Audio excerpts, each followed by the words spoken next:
Pay attention to this. There are ideas in our intellectual tradition that make believers proud and skeptics uneasy. Ideas that refuse to be reduced to slogans or to the quick comforts of ideology. Tonight, we will walk through a sequence of texts and images that together ask a single urgent question. How does a finite mind speak truthfully about an infinite God? And what does that struggle tell us about faith, doubt, and the human hunger that will not be satisfied by mere distraction? By the end of this episode, you will have a clear map, historical, philosophical, and pastoral, for reading the paradoxes of divine hiddenness, negative theology, and the existential void. You will also have concrete reasons to bring these ideas into conversation with your own life. I will invite you to reflect in the comments at 3 moments during the video. We will proceed in 4 movements. First, we will examine the motif of Deus absconditus, the hidden God, and the biblical and classical texts that insist on divine concealment. Second, we will explore negative theology, the apophatic tradition that teaches us to speak of God by negation. Third, we will trace the human response, the existential void Pascal names, and the psychological readings from Freud and Jung. Fourth, we will synthesize how disciplined reason, historical inquiry, and spiritual humility together form an examined faith that is both intellectually defensible and morally serious. I will repeat the central claim twice more as we go.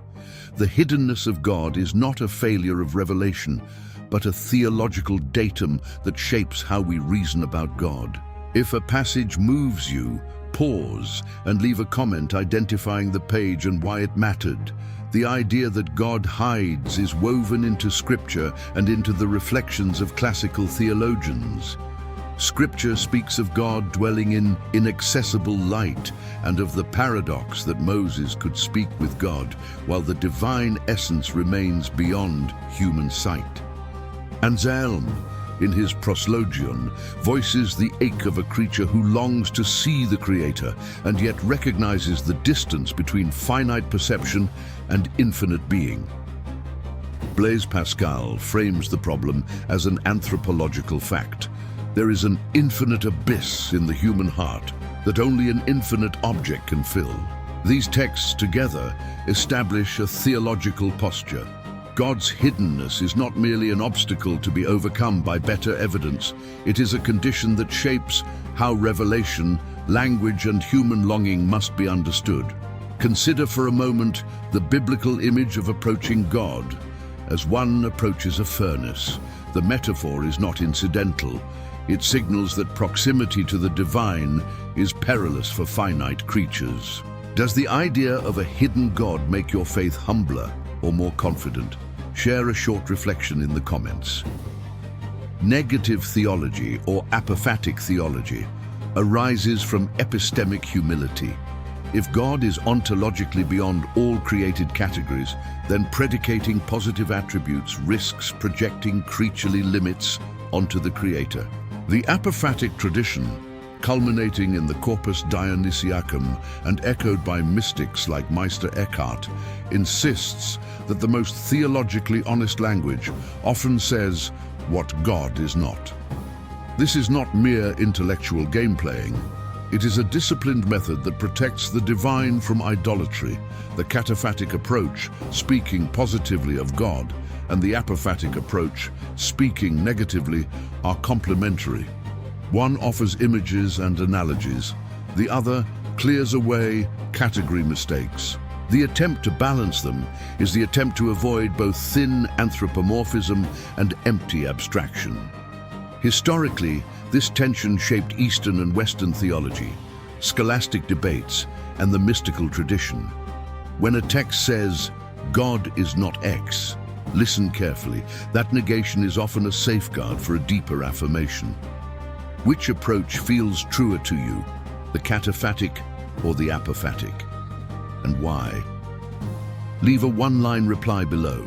If theology begins with the hidden God, anthropology begins with the human void. Pascal's image of an infinite abyss in the human heart captures a universal intuition. We are restless, and our restlessness points beyond mere appetite. Freud reads that restlessness as projection, a psychological defense against existential abandonment. Jung reads it as archetypal, a structural pattern in the collective unconscious that seeks meaning and symbol. Each diagnosis has force. Freud explains the mechanism of projection and the consolations religion offers.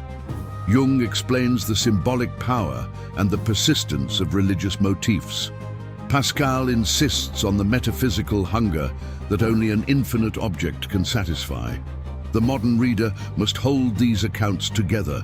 Psychological explanation does not automatically negate metaphysical truth. Instead, it clarifies the human conditions under which religious claims arise and persist. The clinical observations of Freud are real and illuminating, but they do not exhaust the question of whether the object of religious longing corresponds to an external reality. If you have encountered a moment of existential longing, describe it briefly in the comments. What did it point you toward? If God is hidden and human language is limited, how should we reason about divine claims? The answer is not skepticism or Freudism, but a disciplined combination of historical inquiry, philosophical argument, and existential honesty. Historical methods test claims about events and texts.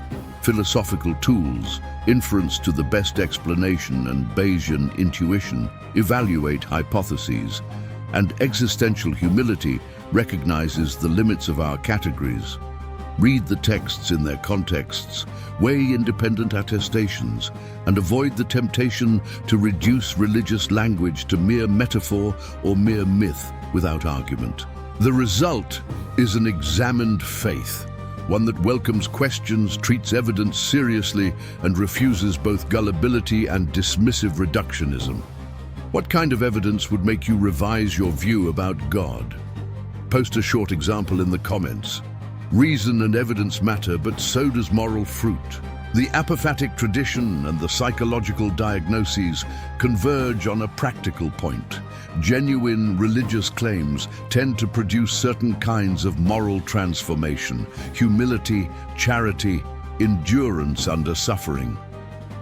The pages that narrate human restlessness and the lack that moves us show that the experience of longing often leads to practices and virtues that are not easily explained away as mere illusion. If a belief system reliably produces virtues that align with its claims, that congruence is evidence to be weighed. Conversely, if a movement produces only spectacle or moral corruption, that too is evidence. The wise inquirer attends to both truth and fruit. Tell us in the comments, have you seen a belief produce genuine moral transformation in someone you know? Now the synthesis you were promised. Take 3 claims together. First, God is hidden in Scripture and in the classical tradition. Second, human beings experience an existential void that invites projection and symbol. Third, disciplined reason and moral fruit are necessary tests for religious claims. When we apply these tests, we do not arrive at certainty in the sense of mathematical proof. We arrive at a reasoned confidence that integrates historical plausibility, philosophical coherence, psychological insight, and moral transformation. This is the payoff. The hiddenness of God is not a defeater of faith, but a condition that refines it. Negative theology prevents idolatry. Psychological critique prevents naivete. Historical and philosophical methods prevent gullibility. Together, they produce an examined faith that is intellectually defensible and spiritually robust. If someone says God is hidden, respond with 3 moves. Acknowledge the biblical and classical witness to hiddenness. Ask for the concrete data or experience that grounds the claim. Evaluate the moral fruit and explanatory power of competing hypotheses. This method is both Socratic and pastoral. What does this mean for everyday faith? First, cultivate intellectual habits. Read primary texts, learn basic historical methods, and study philosophical arguments. Second, cultivate spiritual habits. Silence, liturgy, and practices that test whether your convictions produce virtue. Third, cultivate community. Honest conversation with skeptics and believers alike refines belief. Faith that refuses the test becomes superstition. Reason that refuses the possibility of transcendence becomes a closed system.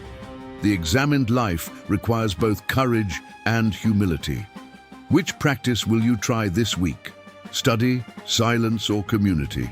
Tell us in the comments. To close, the hidden God, negative theology, and the human void are not obstacles to faith, but the very conditions that make a mature, examined faith possible.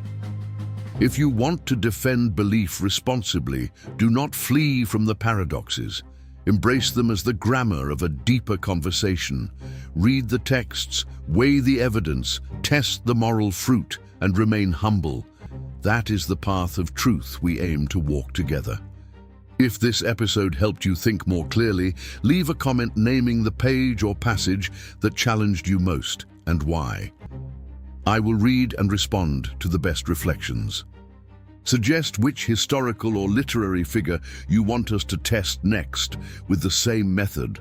Subscribe to the channel, leave a like, and press the notification bell so you will not miss the next content that will add to your path toward truth. Share this video with someone who values serious conversation. Thank you for watching.